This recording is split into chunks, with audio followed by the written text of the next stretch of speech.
Assalamualaikum warahmatullahi wabarakatuh. Welcome to my channel. Abraham Iriano, Learning is Fun.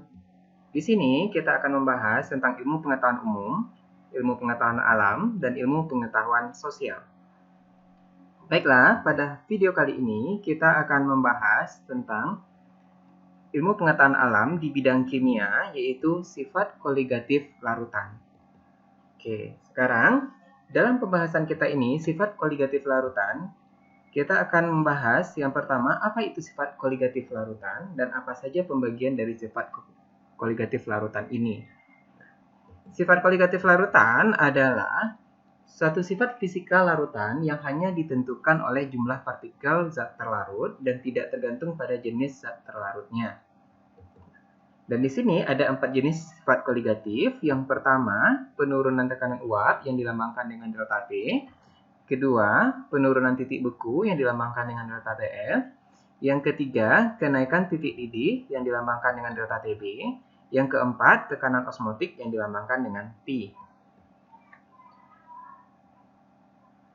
Baiklah, kita akan membahas sifat koligatif larutan yang pertama, yaitu penurunan tekanan uap.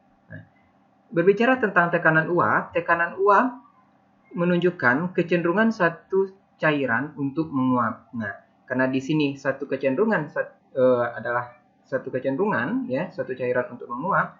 Jadi tekanan uap yang tinggi ini menunjukkan bahwa cairan tersebut mudah menguap dan tekanan uap yang rendah menunjukkan bahwa cairan tersebut sukar menguap. Nah, secara matematika, penurunan tekanan uap dapat dihitung dengan menggunakan rumus delta P sama dengan fraksi mol terlarut dikali tekanan uap jenuh pelarut murni, ya, atau delta P sama dengan mol terlarut dibagi dengan mol terlarut ditambah mol pelarut, kemudian dikali dengan tekanan uap jenuh pelarut murninya. Di sini keterangannya, ya, delta P ini menunjukkan penurunan tekanan uap, XT menunjukkan fraksi mol zat terlarut, P0 tekanan uap jenuh pelarut murni, NT mol zat terlarut, dan NP adalah mol pelarut. Persamaan ini berlaku khusus untuk larutan non-elektrolit. Ya, artinya larutan yang tidak dapat menghantarkan arus listrik, gitu ya.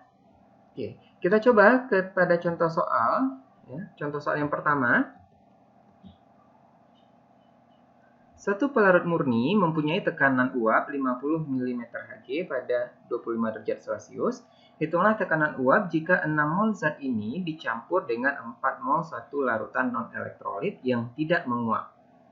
Oke, dari soal ini dapat kita buat yang diketahuinya dulu ya. Yang pertama, mol pelarutnya itu ada 6 mol, kemudian mol terlarutnya ada 4 mol, kemudian tekanan uap jenuh pelarut murninya itu 50 mm/Hg, dan yang ditanya adalah tekanan uap larutan. Nah, di sini kita terlebih dahulu harus mencari fraksi mol terlarut dengan menggunakan persamaan mol terlarut dibagi mol terlarut ditambah mol pelarut. Nah, di sini mol terlarut ada 4 mol dibagi dengan 4 mol ditambah 6 mol. Jadi dapat nilainya sebesar 0,4. Nah, selanjutnya kita masukkan ke persamaan delta P sama dengan fraksi mol terlarut dikali P0. Nah, di sini kita masukkan ya 0,4 dikali 50 mm/Hg ya, diperoleh delta P-nya 20 mm/Hg. Nah, yang ditanya adalah tekanan larutan ya. Jadi kalau tekanan larutan itu diperoleh dari P0 dikurang delta P. Jadi di sini 50 mm/Hg dikurang 20 mm/Hg dan diperoleh tekanan uap larutannya 30 mm/Hg.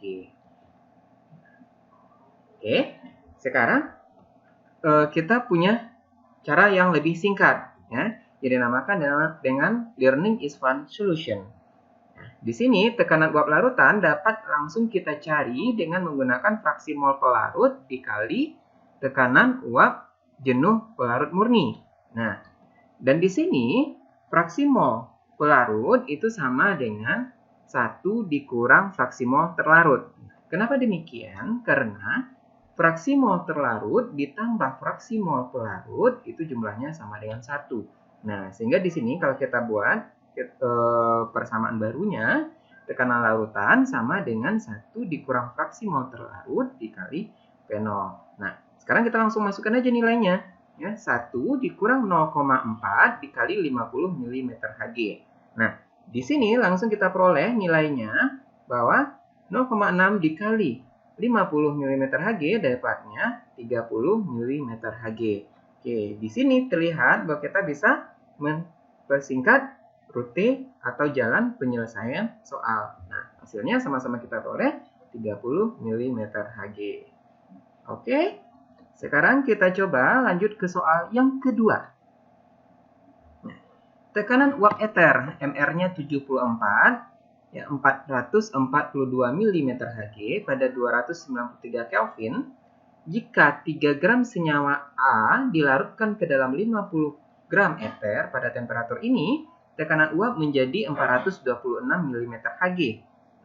Hitunglah massa molekul relatif senyawa A. Nah, langkah pertama kita buat dulu yang diketahui, P0-nya itu 442 mmHg. Kemudian tekanan uap larutannya 426 mmHg. Kemudian massa zat A-nya 3 gram. Kemudian massa pelarutnya 50 gram dan MR dari eter tersebut adalah 74. Nah, yang ditanya adalah MR dari senyawa A.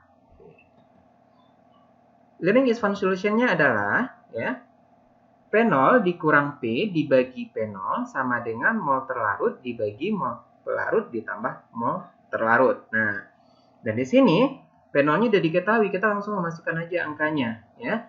442 dikurang 426 dibagi 442 sama dengan 3 per X dibagi 50 per 74 ditambah 3 per X. Nah, kita kalikan silang ya, sehingga diperoleh nilai X-nya sebesar 121. Nah, nilai X ini adalah MR dari senyawa A. Oke. Bagaimana teman-teman? Apabila teman-teman memperoleh ilmu baru hari ini, ya, silakan teman-teman like, share, comment, and subscribe this video. Terima kasih. Assalamualaikum warahmatullahi wabarakatuh.